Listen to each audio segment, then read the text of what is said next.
I'm Shay Russell from mining.com.au, and joining me today is Data Dan, my favorite time of the week when we talk numbers and charts. Mr. Data Dan, how are you? I'm very well, thank you, Shay. We live in interesting times, as they say. So there we are. We certainly live in interesting times, and we live in confounding times. I put it to you earlier in the week that I had a question, and this is because we see a lot of the political narrative being driven about decarbonisation and our net zero goals. But then I noticed that the ABS, the Australian Bureau of Statistics, was releasing petroleum exploration statistics this week, and I said, Dan, what does that look like in a chart? Because let's be honest, politicians lie, but data doesn't. No, it doesn't. Tell me, what does the chart tell you? It says that 250 million, quarter of a billion dollars of exploration for petroleum is onshore, and what used to be 250 million dollars of exploration offshore has come to shore, and that actual there's a decrease. So it used to be the numbers are roughly the same onshore, offshore, but the risk profile now with all these types of endeavors means that cutting costs means onshore has become popular. Offshore is now, sub 200 million per quarter, and again, that's quite a low number for a country which historically has had quite the appetite. But it's also part of the vagaries, which what we're seeing at the moment. It's rather a confused environment, is the best way to describe it. And I mean, so you tend to go for what you know. The thing with onshore is it's the sheer cost of extraction's a heck of a lot cheaper than obviously going offshore and looking at sea style rigs. So that's the big takeaway from the petroleum, and we've got a beautiful little chart which shows the divergence, if you like, of onshore versus offshore. But it's not a great time to be a driller if you like being in the sea. Tell me, are we actually seeing an increasing spend in exploration overall for petroleum products? It's actually rather muted. If so, when we lay them together, you'll actually just see it's kind of a very uh, rather flat, anemic look at petroleum at the moment. And again, it's a byproduct of two things which are going on. There's two themes, which is there's clearly a slowdown of sorts, or you'd say that growth is moderate to basically just ticking over. In other words, keeping going, but like the pipeline of future investment is clearly not there, and that's basically that investment, that intent has clearly been put on pause, and that's also a byproduct of uncertainty, which we've seen obviously in global markets. And moving on to the second chart today, which I think is going to be quite revealing, is loan data for housing. Now, before you answer this, because I know you're trying to talk to this one, GDP data for the first quarter came out on the 4th of June, showing only a 0.2% increase, which is extremely weak growth. Data Dan, I'm going to get you to flash this chart up and talk to me.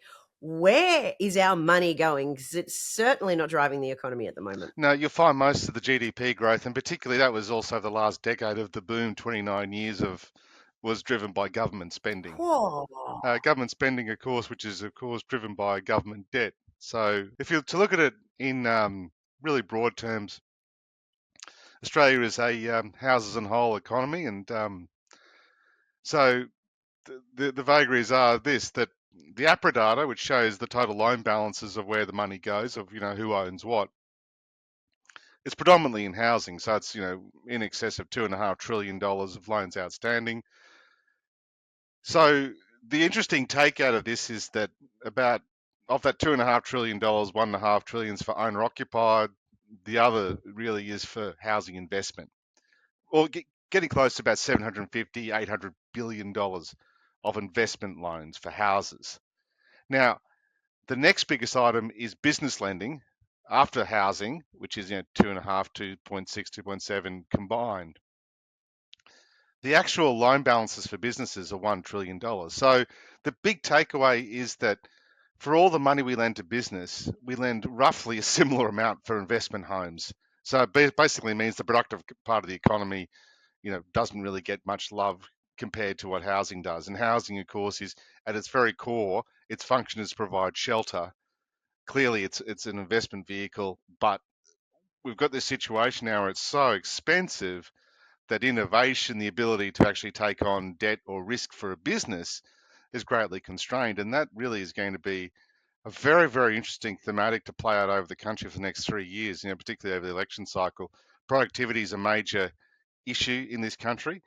And again, it's very hard to measure when it's a services based country. And again, the best paying jobs are in government, not so much in the private sector. So we've got some quite substantial structural challenges in Australia at the moment. And they tend to be driven by our own goals in the fact that a lack of reform has certainly killed us. But the big takeaway, Shay, put it like this: for every dollar that's lent to business, 75 cents is also lent for investment homes. So is it the best use of the taxpayer dime or the best use of our own dollars? Arguably not. It is just sucking money out of potential new business opportunities. And I actually had it put to me so starkly before.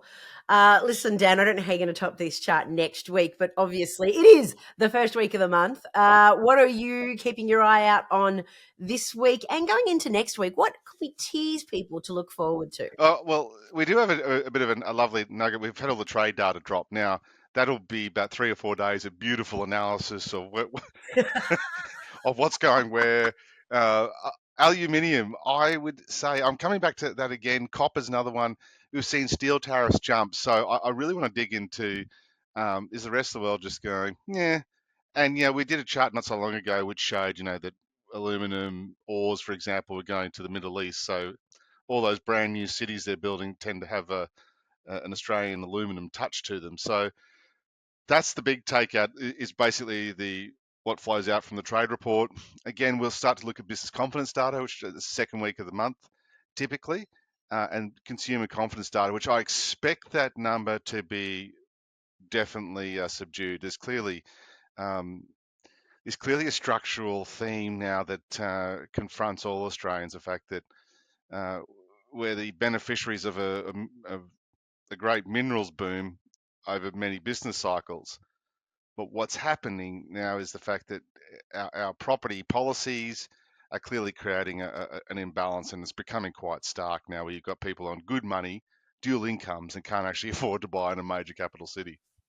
Just theorizing here, could we say that our great minerals boom has been wasted on housing? I'd say this is an opinion only, but I would say our great minerals boom has masked a lot of our structural economic problems in terms of um, it hasn't forced the government of the day to invest in innovation in the same level as other comparable countries have, like Vietnam, Brazil, for example. Obviously the Nordics, Singapore's often thrown up, but if you were to give an example of a country which has great capability, you look at Ukraine. They're fighting a war at the moment, but they've also got one great difference they've got between Russia and Ukraine is the number of capable developers and technologists they've got there, because it's taught at a very early age.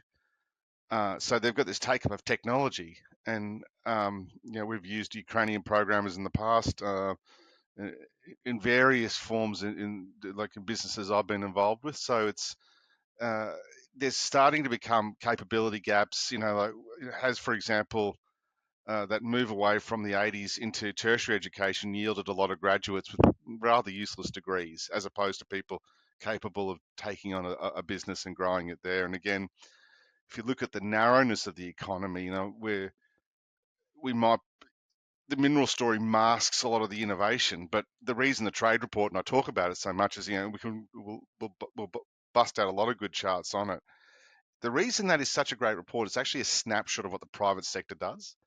GDP tends to tell you what the government is really spending on, and they use these aggregations of private capital formation, and but they kind of it's an aggregation report. It's not necessarily a raw numbers report. Whereas trade, for example, tells you in dollar terms what's actually going on and what the private sector is doing across all 19 industry classes.